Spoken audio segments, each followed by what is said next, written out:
Hello everyone, friends of history and curious about the past. Today we take a leap back in time to talk about a truly unique character, Charles II of England. In the meantime, subscribe to the Story of Visuta channel if you are passionate about these videos and leave a like. Now let's start. On the 6th of February, 1685, the Palace of Whitehall is in chaos. In the royal chamber, King Charles II of England lies dying, surrounded by doctors helpless in the face of the inevitable. But this was not just any sovereign. Charles II was an emblematic figure, capable of transforming the English court into a theater of pleasure, scandal and personal power. At 54, the Merry Monarch, as he was nicknamed, is paying the price for a life of excess. His last words are not addressed to God, nor to his brother and heir James, but to one of his longtime lovers, Nell Gwyn, "Don't let poor Nellie starve." Thus ends the life of one of the most controversial monarchs in British history. Born on the 29th of May, 1630, the son of Charles I and Queen Henrietta Maria of France, Charles saw his youth shattered by the English Civil War. His father's execution in 1649 and his exile abroad had a profound effect on the young prince, who learned early on how fragile monarchical power could be. During his stay in France, at the libertine court of Louis XIV, Charles was introduced to an environment in which royal authority coexisted with a blatant indulgence in personal pleasures. That lesson was not forgotten. Returning to England in 1660, Charles was restored to the throne and welcomed by a people tired of the Puritan rigors imposed by Oliver Cromwell. Charming, shrewd, and brilliant, the new king inaugurated an era of artistic and social renaissance. But he also brought with him a scandalously free way of life. Charles's extramarital affairs soon began to make headlines. His first official mistress was Barbara Villiers, an ambitious and unscrupulous woman who retained the king's favor even after his marriage to the devout Catherine of Braganza in 1662. Instead of sending her away, Charles made Barbara a lady-in-waiting to the queen, forcing Catherine to live with daily humiliation. Barbara was only the first of many. Charles amassed an impressive number of mistresses, including actresses, noblewomen and spies in the service of foreign powers. Among the most famous were Nell Gwyn, an actress of humble origins, popular and witty, mother of two of the king's illegitimate children, Louise de Keroualle, sent by Louis XIV, who became one of his most influential favorites, Hortense Mancini, niece of Cardinal Mazarin, known for her affairs with men and women, Catherine Sedley, sarcastic and intelligent, who scandalized the court with her sharp tongue. Charles did nothing to hide these relationships. His lovers accompanied him in public, influenced political decisions and received titles, incomes, and luxurious residences. Charles II court became synonymous with debauchery.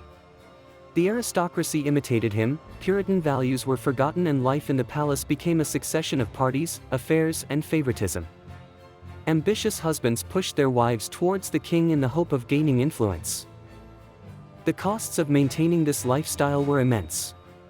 Charles distributed public offices, titles, and money as rewards to his favorites. Barbara Villiers received an annual pension of £4,700, and many of her illegitimate children were granted titles of Duke, Earl, or Baron. Charles officially recognized 14 bastard children, although the real number was rumored to be much higher. One of them, the Duke of Monmouth, was even considered by some to be the legitimate heir, generating tensions that erupted into an armed rebellion. Charles's private life also created serious religious embarrassments. As head of the Anglican Church, his behavior was seen as a direct contradiction of Christian teachings. Furthermore, some of his relationships had political implications. Louise de Keroualle, for example, was suspected of passing information to the French court, turning the king's bed into a diplomatic battlefield. As Charles grew older, he began to show signs of his accumulated excesses, ill health, chronic fatigue, suspected venereal disease, and a declining reputation. Even his once magnetic appearance lost its appeal. Public satire spared neither him nor his mistresses, who were now called the king's mares. At his death in 1600, Charles left an ambiguous legacy. On the one hand, he was the sovereign who restored the monarchy and encouraged the flourishing of the arts. On the other, he was the architect of a model of personal and scandalous monarchy, which undermined the prestige of the crown and generated an entire bastard aristocratic class. Many of the most important modern English noble families descend from the illegitimate children of Charles II. His court profoundly influenced the culture of the time. The Restoration Theatre, with its provocative and licentious comedies, faithfully reflected the uninhibited atmosphere of the time. Today, Charles II remains a fascinating and controversial figure. His story reminds us that even a king, however powerful, remains subject to human passions. And that when power is unrestrained, it can turn into a vice disguised as glory. The story of Charles II ends like a Baroque tragedy, full of light and shadow, pleasure and loss, public triumphs and moral disasters. His figure remains imprinted in the collective memory not only as that of a dissolute sovereign, but as the living symbol of an era that rejected all rigidity to embrace the most unbridled hedonism. Charles was king in an England emerging from the darkness of Cromwell's Puritan dictatorship, and it was precisely this contrast that exalted his court, which seemed to want to erase all the pain of the past in an orgy of theatrical performances, balls, lovers and scandals.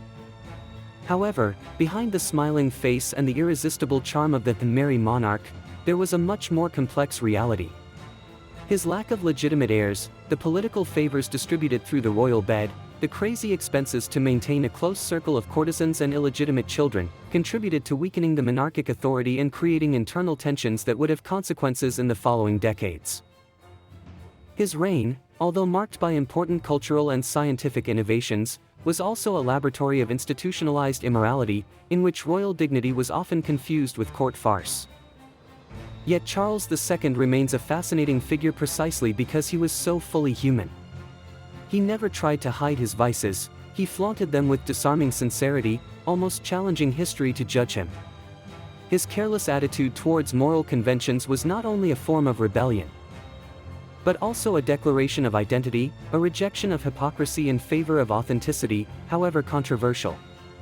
In a sense, it was this authenticity, more than power or crown, that made him immortal in folktales, in plays, and in British historiography.